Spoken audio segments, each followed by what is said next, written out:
বিগত স্বৈরাচার সরকার এবং অদক্ষ কেয়ারটেকার সরকার দেশের টিকা কার্যক্রম চালানোর মতো কোন স্টক পর্যাপ্ত কোন স্টক টিকা আমাদের জন্য রেখে যায়। টিবি কোন সিরিঞ্জ ছিল না, TB injection, vitamin A tablet নাই, অ্যান্টি রেবিস ভ্যাকসিন নেই, কুকুরের জলাতঙ্ক রোগের ভেরি ডেঞ্জারাস ফর্মুলেশন।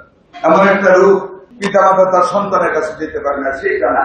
আমরা একটা বিপর্যস্তকর রাজনৈতিক এবং স্বাস্থ্যগত পরিস্থিতিতে আমরা ক্ষমতা নিলাম, শপথ নিলাম, কিন্তু আমাদের একটাই সাহস যে আমাদের নেতা, আমাদের প্রধানমন্ত্রী, স্বাধীনতার মহান ঘোষক শহীদ রাষ্ট্রপতি জিয়াউর রহমান এবং বেগম খালেদা জিয়ার সুযোগ্য সন্তান জনাব তারেক রহমান আমাদের প্রধানমন্ত্রী, আমাদের নেতা, আমাদের পথ প্রদর্শক, যার সুদক্ষ নেতৃত্বে আমরা ভয়ের পরিবর্তে সাহস নিয়ে সামনের দিকে এগিয়ে গেছি এবং ওনার নেতৃত্বে আমরা পর্যাপ্ত পরিমাণে হামের ভ্যাকসিন আমরা সংগ্রহ করতে সক্ষম হয়েছি।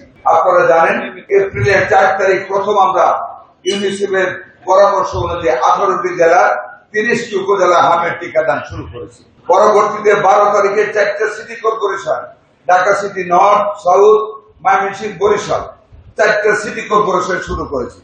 সারা দেশব্যাপী করার কথা ছিল 4 মে, এই যে মাসটা গেছে মাত্র 4 মেতে শুরু করার কথা ছিল, কিন্তু আমরা যখন পর্যাপ্ত পরিমাণে টিকা পেয়ে গেলাম, আমরা কিন্তু অতীতের সরকারগুলির মতো বসে থাকিনি।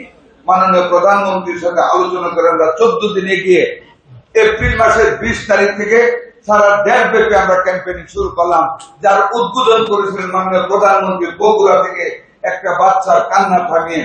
That is the supremacy of our prime minister. কোন দিন কোন প্রধানমন্ত্রী এ ধরনের ক্যাম্পিং এর উদ্বোধন করেছে আপনারা শুনেছেন? আমাদের প্রধানমন্ত্রী করেন, উনি পারেন, ইয়েস হি ক্যান।